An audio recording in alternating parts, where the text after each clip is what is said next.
didn't he? Yeah, Peter. I mean, will he go down in history as a monster? History will curse him. History will curse him. And tell me, what hope do you see? I mean, okay, he's under house arrest. We're not exactly sure what the situation is. Do you see any hope for Zimbabwe from here? Funnily enough, I do feel hopeful. I feel very hopeful. One reason, I don't know if you've ever been, but I go with my family now on holiday. It is the most beautiful country, and the Zimbabwe people are the most wonderful people. You feel utterly welcome, relaxed, happy the moment you step into that glorious country. And you've had this sort of crony power elite using violence to maintain in power and stealing literally billions of pounds from the country, which you can't afford. And now that Mugabe has gone, I feel that we could move to something which would be much more hopeful. It's one of the reasons I mentioned the Matabele line genocide is that, of course, that it was carried out, it was on the orders of Mugabe, but carried out by his lieutenant, Emerson Mnangagwa, who is now going to come back and rule the country for the time being.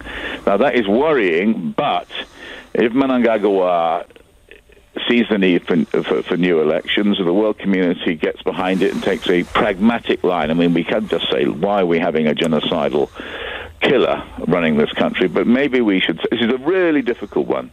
Do we say he's a genocidal killer, we're not going to have anything to do with him?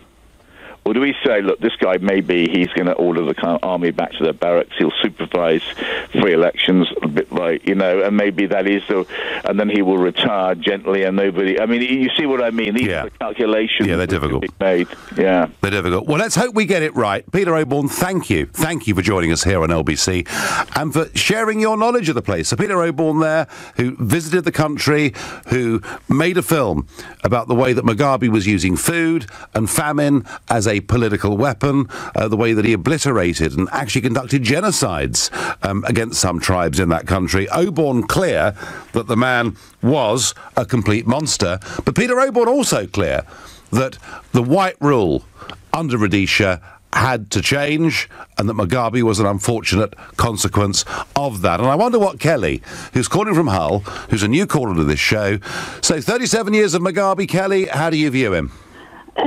Well, I feel that is that is a lot of a dictator, really. I've just been reading a lot about him recently, how the country was sort of thriving in the way of the farming industry. They had a lot of food what they shipped out. However, under Mugabe, when he got rid of all of the farmers, some which were brutally murdered, that the people who took over the farms didn't know how to cultivate the land, so they couldn't rotate the crops, they couldn't grow, so then they was having to import food in. Also, I did read as well that the average life expectancy in Zimbabwe has dropped from something like 59 to 58 under Mugabe's rule, and that a lot of with him being a dictator. And of course, Kelly, that he managed to completely bankrupt the place. Well, yes, I mean, look at inflation. Isn't it something ridiculous, like $1 billion sort of Zimbabwe now, whatever, to buy a loaf of bread? Now, get a handle on this, Kelly, get a handle on this. Right now, in the end, the Zimbabwean currency has collapsed and disappeared, but they went through a period of hyperinflation even greater than Germany went through in the Weimar Republic in 1923. And we've all heard those stories about people, having wheelbarrows of cash to take home from work and everything else. It got to the point where the Zimbabwean currency reached a rate, now prepare yourself for this, Kelly, of 35 quadrillion to $1. Now, I wonder how many people listening to this show know what a quadrillion is. I'll tell you what, I'm just as ignorant as all the rest of you. I had to really check it out carefully before the show. A quadrillion is 1 followed by 15 noughts. And it was. So there you are. That's 1 quadrillion, but it was 35 quadrillion. 35 of those were 15 noughts to $1. So, Kelly, he broke the country as well.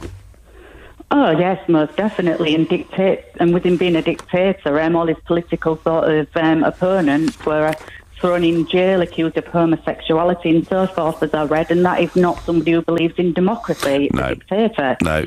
Did the British get the handover wrong, in your view, all those years ago?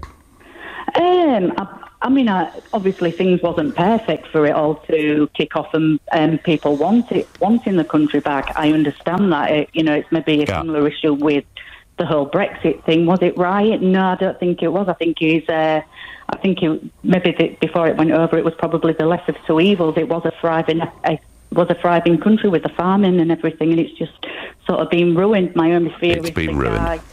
Kelly, yeah. I agree with you. I think it's been ruined. I thank you for your call. You're listening to the Nigel Farage Show, exclusively on OBC. It's 7:16. 37 years of the appalling Mugabe. He's under house arrest. Hopefully he's gone for good, and maybe, just maybe, Zimbabwe has a bright, optimistic future now. Him and his Marxist crew are on the way out. At least I hope so. However, John from Lewisham says, in talking about the question of whether Mugabe is a freedom fighter or a dictator and what his legacy will be, John from Lewisham says anything was better than Ian Smith in 1980. He was a racist. Mugabe has now had his time. And that's the cry, John. Everyone says that Smith was a racist, that he was a bad man because he did not want to move quickly to black majority rule. But I would remind people that this was not South Africa, this was not apartheid. The black education under Smith were actually getting an education. He did his damnedest to get them decent jobs as well. And perhaps the reason, and Peter Oborne mentioned this, the reason that Ian Smith was allowed to live unhassled until he died as a very old man, was that actually many people in that country, both black and white, actually rather respected and admired him. But he was seen as the devil. And so what happened here was the British were desperate to get rid of their empire. And at the time, Jimmy Carter was the US president, David Owen was the UK foreign secretary, and they basically thought that Rhodesia, though it wasn't apartheid, was similar in some way to South Africa, and that the move to black majority rule had to happen. And I remember one incident, a very sobering incident, that took place in 1978. This gives you some idea of just how horrendous the last few years of Rhodesia really was. And it involved Air Rhodesia Flight 825. It was shot down by Joshua Nkomo's Zipra, People's Revolutionary Army. It crashed. Of the 52 passengers, 38 of them died in the crash. Then, shortly afterwards, Nkomo's people approached the plane and shot 10 of the survivors dead in cold blood. This is the kind of thing that was going on. It was horrific.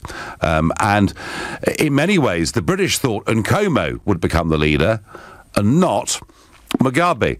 But the point about them both is the missile that was used to shoot this plane down was a Soviet-made Strela 2. So they talked today about did the Russians influence the American elections or Brexit. Believe you me, the Soviet Russians had a massive influence, and indeed they were the people who funded and supplied Mugabe in many, many ways. I am not, folks, arguing that Rhodesia was perfect, but I am arguing that it was making progress, that it wasn't South Africa.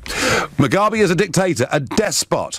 Previous British governments should have sent in the SAS to take him out, says Hewitt from London. Well, Hewitt, frankly, once they got rid of Rhodesia and it was Zimbabwe, we haven't intervened in any way since. Nash is my next caller from Wolverhampton. Nash, good evening to you. Very good evening to you, Nigel Farage. My name is Nyasha Madzima. Nash, hello there. Now, I sort of detect that your accent means that you may well come from a southern part of the African continent somewhere. Exactly, I come from Zimbabwe. Right, okay. So how did you come to be in this country, Nash? Well, I ran away from this despot. I was a sales manager at Coca-Cola. Coca-Cola packed these bags and I came here. Yes. Followed my wife, who was doing something. But basically, I came to look for a living. But first of all, Nigel, will you allow me to associate myself with your famous phrase? When you shouted, who is laughing now? Look, who is laughing? Yes, okay. That's exactly how I feel. Right. Right. And did you see... I mean, Nash, can I ask, how old are you? I'm 43. 43. And so Mugabe became the leader when you were just a young boy? Yes, he was. And my young brother was named after him. My young brother is called Gabriel. Yes. Because Mugabe was such a hero. He started as a hero. he ebbed away until he's now a despot. So he was seen, so by your family, Nash, they saw him as a heroic freedom fighter, yeah? He was a big hero. There are a lot of Gabriels named after Robert Mugabe. Yeah, Robert, because that's his name. His name is Robert Gabriel Mugabe. Yeah. So in the early days, when you're a boy, he's seen to be the new leader of a fresh country. You've broken away from the empire. You're doing your own thing. When, in your view, and here you are, having claimed asylum now from him, where did it go wrong, in your opinion? When he started to listen to the war veterans. Number one. Number two, when he chucked white farmers out of the country. Yes. Because we live in a world of diversity. What others have a skill in, we might not have. So we needed those people. We could have shared land. But anyway, could you allow me to say what I want to say? Because you are giving me an agenda. I have something to say about what is happening now and why it is happening. No, I want to hear from you. Of course I do. Yes. Robert Mugabe was now personalizing Zimbabwe.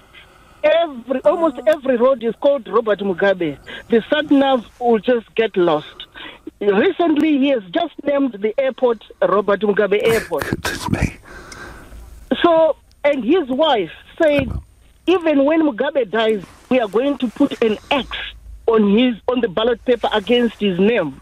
Such was what he had become. Nash, if he's gone, Nash, and it looks like he may have done, if he's gone, will you be pleased? Yes, I will be the happiest person in the world. Brilliant. But Nash, on that note, Nash, I have to move on, but I thank you for your call. Brilliant. There we are. That is fascinating, isn't it? Because, Nash is 5 years old when Mugabe becomes the leader. His family regard him as a hero, and now they see him as a villain. Caroline is calling me from Birmingham. Caroline, a new caller to the show. Good evening. Oh, good evening, Nigel. How are you? I'm well. So come on, tell me. You know Zimbabwe, I'm told. Well, I don't just know Zimbabwe. I was born in Zimbabwe. Right. And I'm actually a Zimbabwean broadcaster, and we run a channel called Zimbo Live TV. Okay. We've been covering these issues for the last few days. Right. And so really, I was born there, and I emigrated to the UK about 20 years ago. And it's an interesting journey, to be honest. Well, it is. But, Caroline, how do you think, as someone that knows the country well, how do you think the majority of the population today will view Mugabe's 37 years? I think what's really tragic about the story of Robert Mugabe is the ending of it, to be honest, Nigel. It's a story that started with a lot of hope, a lot of expectation, and did deliver on the initial. So, as I say, I grew up there, and when we started there, it was a multiracial society. I went to multiracial schools. We had everything. Free healthcare, education. It was perfect. When I came to the UK, I didn't come here seeking asylum. I came to university and expected to go back. But things just happened so quickly, and the degeneration is unbelievable. And unfortunately for him, the end of it is one of tyranny and dictatorship, which is sad. Would it be reasonable, Caroline? I mean, a lot of people say Smith was a racist, okay? Would it be reasonable to say that actually Mugabe behaved in a racist way too? Well, I think it would be, but unfortunately, that would give a lot of leeway to maybe white supremacy. No, I wasn't. No. I wasn't, Caroline. Caroline, I wasn't attempting. I wasn't attempting to do that in any way at all. But it does seem to me that as the years have gone by, the way that Mugabe has talked about the white settlers has become more and more vitriolic. I mean, to be fair, if I was to be fair, the honest truth is, as I said to you, I grew up in a multiracial Zimbabwe. Yeah. White, black meant the same thing. So for somebody like myself that had been indoctrinated by the young Mugabe to be able to be a rainbow nation, he was the first person to implement that, and not Nelson Mandela. He was the first one to do truth and reconciliation, and not Nelson Mandela, actually. It was strange to then be expected to dislike somebody from a different race. So yes, there were some racial tendencies, particularly towards the end. So yes. Yeah, that is tragic. Yeah. And Caroline, can you give us some feeling of hope optimism for the future? I mean, as I said to you, I run a program called The Diaspora Urgent Question on Zimba Live TV, and to be honest with you, all of my viewers are totally excited about the prospect of not having him as president going forward from now. It's the hope, the expectation of sort of integration with the rest of the world, of progressing to the next level. Well, let's hope. I hope all of that happens, Caroline. And I'll tell you something. I reckon a lot of investors, once they know he's gone, are going to look at a country that's got some pretty amazing resources, phenomenal ability to grow food and to do stuff if it was properly managed. I think, Caroline, there'll be a flood of investment coming into Zimbabwe once this guy is gone, and I thank you very much indeed for your expertise and your call. It's 7:30. After 37 years that have ended, in my view, in disaster, it looks like Mugabe has gone and that Zimbabwe has a chance to get a new leader and a fresh start. Let's hope they do. But before I get back to your calls on that, I'm very pleased to get people who were born in that country and have worked in that country calling me. Goldman Sachs. Now, I have talked about Goldman Sachs before on this programme, and their chief executive, Lloyd Blankfein. Now, as you know, they did bankroll quite a lot of the Remain campaign in the referendum. They love the European Union. Well, they virtually run it, actually. When the Italian Prime Minister is removed or the Greek Prime Minister is removed, you get unelected new Prime Ministers take over in both of those countries. It's happened, folks, in the last few years, and both of them, guess what, had been directors of Goldman Sachs. No wonder they like it. But today, the chief executive, Lloyd Blankfein, has said that maybe we should hold another referendum on Brexit. Yes, that's right. Blankfein tweeted, here in the UK, lots of hand-wringing from CEOs over Brexit, so much at stake. Why not make sure the consensus is still there? Well, I tell you what, matey, the consensus is actually a lot bigger now than it was then. But rather than me going into full splenetic mode about the boss of Goldman Sachs, I heard today Noel Gallagher. Yeah, Noel Gallagher, remember Oasis rock star 1990s? He was talking to NME earlier on about the referendum result and particularly about those that want to overturn it. It's kind of like it was put to the people as a vote. The people voted. That's democracy. Get over it. I didn't vote because I didn't think we should have been given the vote in the first place because as ordinary members of the public, how the you qualified to talk about the breakup of the oldest continent in the world? And then the people trying to get the vote overturned, they used to call that fascism. What a lad. I like that. Now, look, lots of bleeping. The F word did feature more than once in the space of 30 seconds, but that aside, I love the point that the people that want to overturn this, that's what we used to call fascism. So that is my answer to Goldman Sachs. Not in my own words. I think Noel Gallagher has done it very effectively for all of us. Loved every minute of that. Simon Snape says to me on Facebook, he says, Mugabe will be remembered as a typical tin pot Marxist tyrant who ruined a viable state that should have been an African role model. And he did so in pursuit of his own personal gain. Tom Smith says, to me, a murderer, a terrorist, and any other sort of despot you can name, he should be charged for murder. And Ludwig, I don't know you, Ludwig, but you're clearly a very charming fellow. Ludwig says, Robert Mugabe was just your African alter ego, Nigel. You couldn't make some of this stuff up, could you? He was a strong and stable leader who took control of his nation's borders, reclaimed sovereignty from unelected Europeans, and stopped the immigrants from Europe stealing his country's resources. Well, nice try, Ludwig. But I don't actually think I've ever advocated completely destroying democracy, starving millions of people, or indeed ethnically cleansing people I didn't like. So, yeah, all right, you've had your bit of fun. Nigel, in answer to your question, Mugabe was a monster, but from the press reports, there is an even worse one waiting in the wings. Well, Peter Oborne was talking a little bit about that. Let's see what happens. Clearly, if they can have proper, free and fresh elections, maybe they can head for a better start. Why don't we all cross our fingers and wish them that after what they've been through in the last couple of decades? Fiona is calling from Putney. Good evening, Fiona. Hello, Nigel. So what do you think? Well, as far as Mugabe's concerned, in my personal opinion, having lived there Yes. since I was 18 months old, went to school there, etc., he's a terrorist, he's a murderer, and a dictator. My opinion is that Rhodesia was doing quite okay under Smith. And the reason why Smith didn't want Mugabe in was because we all knew what Mugabe was like.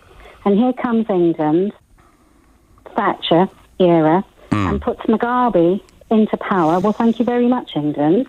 But you have to stand and take your place as to what has actually happened to Rhodesia and to the people there. Now, that was why they had a war, was because because the Smith era did not want Mugabe in, and this is exactly why. He's managed to rule all this time through utter intimidation, his murderous atrocities. He would cut people... Nigel, I don't know whether I can say these things on live air, but the atrocities that he did was absolutely... You couldn't think about it. No.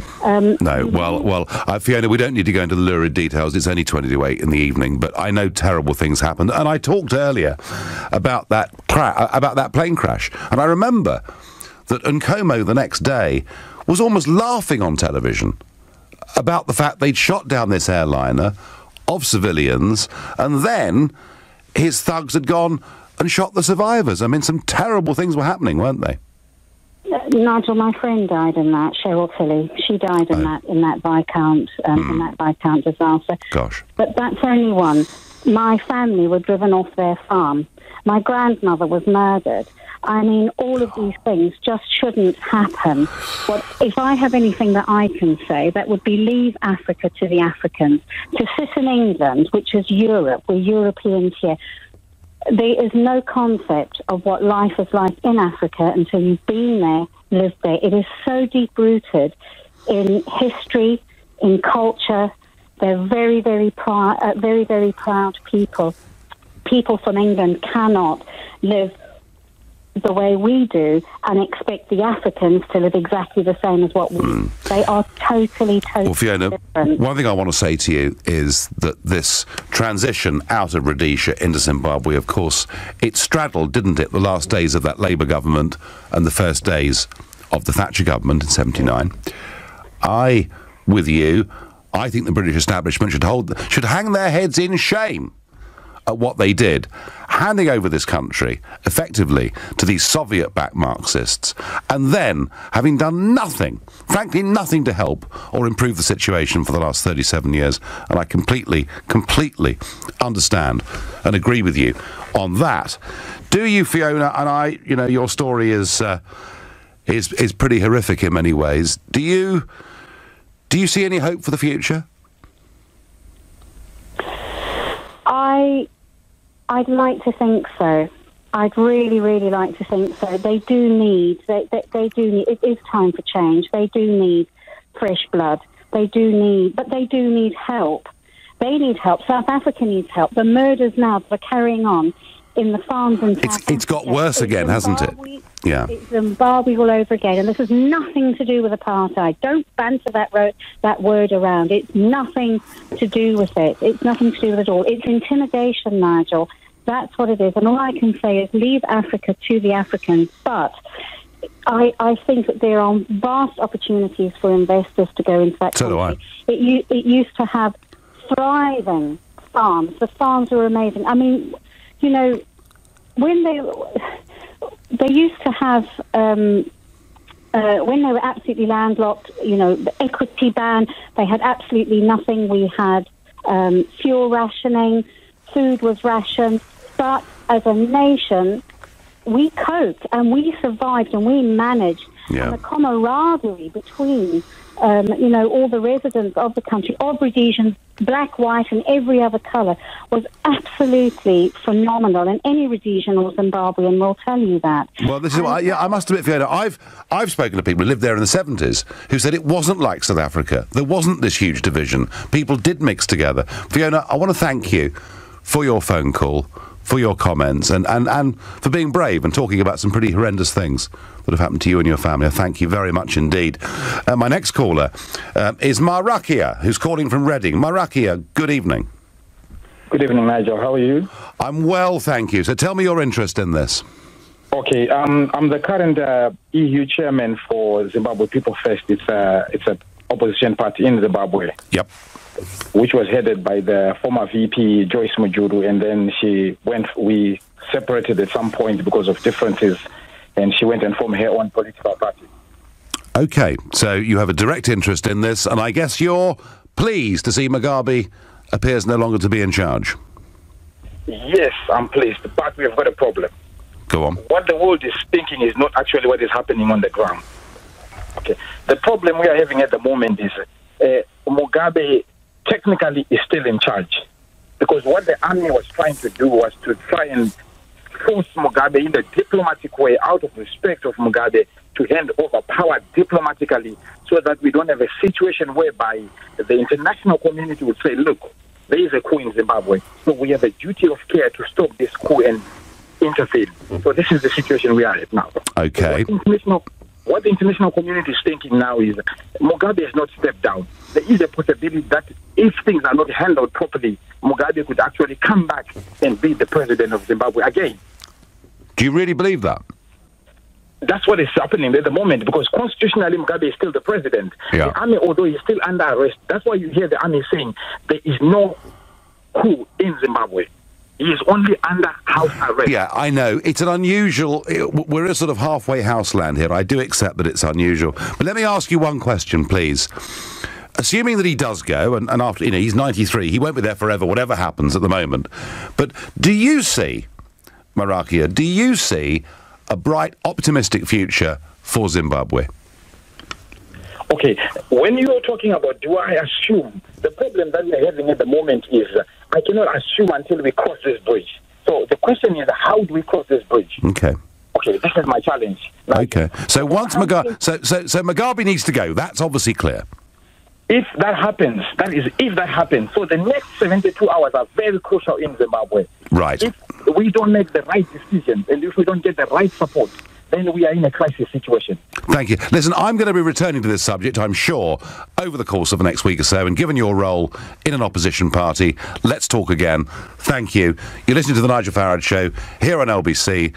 We're discussing what Mugabe's legacy will be. The time now is 7:46. 30 years of Mugabe may well be at an end. It's not certain, but it looks that way. And I'm asking you, was he a freedom fighter or a dictator? What will his legacy be? And Grace, a new caller to the show, is calling me from South Woodford. Grace, good evening. Good evening, Nigel. How are you? I'm fine. So how do you view 37 years of Mugabe? Well, in the same way that I think you viewed the Leave vote. You fought for sovereignty for your country. I never shot... I didn't shoot down aeroplanes, Grace. But you didn't have aeroplanes shooting at you and soldiers shooting at you. So I think, in the same way the Zimbabwean people... Grace, Nkomo shot down that plane full of civilians, men, women and children, going from Victoria Falls to Salisbury. I think, Nigel, we can name lots of different instances of atrocities that have happened in Africa by the British government, in Zimbabwe, in Rhodesia. I'm from Zimbabwe. Yep. My father had to flee Rhodesia when I was 4 years old to come to England to seek asylum from Ian Smith. Because? Because of Ian Smith's government, because my father was one of the people that were fighting for the liberation of the country. Yeah. When you say the Grace, when you say the liberation, do you mean the liberation? Wait a minute, Nigel. Do you mean the liberation from the British Empire, Nigel, or the liberation from white control? Nigel, I think you put a gloss. I think you fought for the sovereignty and the freedom for your country. You didn't have to do it by picking up a gun and defending yourself against guns. You didn't have to do that. You had a democratic process that you were able to do that through. And I respect you for that. And I actually voted Leave because I believe every people has a right of self-determination and to control and run their own country. So I don't understand why it's good enough for the British, but it's not good enough for the Africans. Well, is it possible, Grace? Is it possible? And interestingly, you may have heard Nash, who called up earlier, who was born in Rhodesia, and when he was 5, it became Zimbabwe, and he said his family viewed Mugabe as a hero. His brother was named Gabriel after Mugabe's middle name. And they, as a family, at that time, did see Mugabe as a freedom fighter, did see him as somebody, you know, who'd got black people equal rights and the vote on all of those things, but as the years went by, believed that he turned into a monster. Would that be, perhaps to you, a reasonable way of looking at this man's life? No, it wouldn't be, because I would say to you, in every single country, every leader has people that are for them and against them. Of course. In this country, we have people that support the government, we have people that are anti the government, we have people that are actively very against the government, and that's the same in every country. So I'm sure there's children that were born and named Margaret Thatcher because their parents really admired Margaret Thatcher, but maybe by the end of her legacy, they didn't admire her so much. That happens. That's just an anecdotal little story. But I'll say to you, I returned to Zimbabwe when I was 13. Straight after independence in 1982. Yeah. And when people say, oh, it was a rainbow, it's a load of rubbish. I had never suffered racism in this country from 4 till I was 13. I'd never been called a name. Racism existed, but I was not aware of it as a child. When I went to Zimbabwe at 13, went to an ex-white school, I experienced racism for the first time properly, bluntly in my face, because the white children there had been brought up in such a way that it was normal for them to think black people were inferior, were below them. The black people had been brought up that white people are your masters, they're your superiors. You had all those attitudes, and anybody says that didn't happen after independence. I was there in 1982 as a 13-year-old, from the eyes of a child, yeah? I stayed there till I was 16, 17. I've been going back to Zimbabwe continually since then. So for me, there isn't a debate about whether he was a freedom fighter or not, because he fought for the freedom of his country. So he was a freedom fighter. What the debate is was that a success or not? And if it wasn't a success, why wasn't it a success? So that's the debate. Yeah, OK, no, Grace, that's fine. And, you know, maybe one would say that he was so wedded to Marxist ideology that he broke the country, he destroyed the currency. And Peter Oborne, who was on the show earlier, you know, made a film saying that Mugabe used starvation as a political weapon. It's not a very good legacy in office, is it? It's just standard nonsense. There were factors, sanctions. Up until 27 years into independence, Zimbabwe was prospering, Zimbabwe was doing well. When the sanctions hit, it had a dramatic effect on the country. It led to a brain drain, it led to a loss of jobs, it led to lots of things, it led to lack of medication, all kinds of things. So I think we need to be honest. And do you think, Grace, and I'm going to ask you one last question, I must move on, but I'll ask you one last important question. Do you think when people look back, 50 years' time, 100 years' time, and they look back, and, hey, a lot of Africa's troubled, isn't it? It's not just Zimbabwe. A lot of it's got real problems. Do you think history in the end will be kind to Mugabe? Yeah, a lot of Europe is troubled at the moment. The difference is Africa has a lot of world resources that everybody wants. And if you look at the countries with the richest natural resources, they've constantly got problems, they've constantly got war. And we have to ask the question, why? OK. Now, Grace, listen, you've made a very, very strong, very powerful call. And Grace, you know, growing up in a country where her father did not feel comfortable under a white-dominated regime, thinks Mugabe actually was a freedom fighter and, in a way, did a bit of good. I can't believe it, I'm saying this, says someone on Twitter, but I actually enjoy it when Nigel's on LBC. Well, there you go, name. All sorts of odd things happen in life, don't they? Amazing how people come on to defend Mugabe. He enriched himself beyond all imagination and ran Zimbabwe into the ground. What did Zimbabwe have before? Candles, electricity, says it. Right, so he's saying now they've got candles. Before they had electricity, Lisa reckons he's wrecked the place. I've got time for one last caller. That's Simon from Coventry, new caller to the show. Good evening, Simon. Good evening, Nigel. Haven't got long, Simon. You've got 45 seconds. Tell us what you think Mugabe's legacy will be. He's gonna be the greatest African to ever live. Is he? His mindset, which has left us, is amazing. We are going to be an amazing people because of Mugabe. He has taught us to be ourselves. We might be difficult now, but the children growing up know freedom, know what is to be free because of that man's stance. And you think, and do you feel, Simon, that people starving, the currency disappearing, Zimbabwe's reputation in the world going down the drain, and despite all of that, you think he'll go down as one of the greatest Africans in history? He's probably the greatest. Well, after Mandela, even in England here, there were periods where people were starving. Go to history of England here. People were starving here. People were on coupons. It happens historical. All countries go through these periods, but it doesn't make Churchill not a great leader. You look at the overall. All right, what he achieved. Simon, I'm sorry. I let you go on longer than I was going to because I was so fascinated by what you have to say. Thank you. Well, folks, this is LBC, and it does allow a huge range of opinions. And you've just heard there that Simon, who lives in Coventry's view, is that Mugabe will go down as the greatest African of all time, perhaps even greater than Mandela. And I fundamentally disagree with that on a whole load of levels.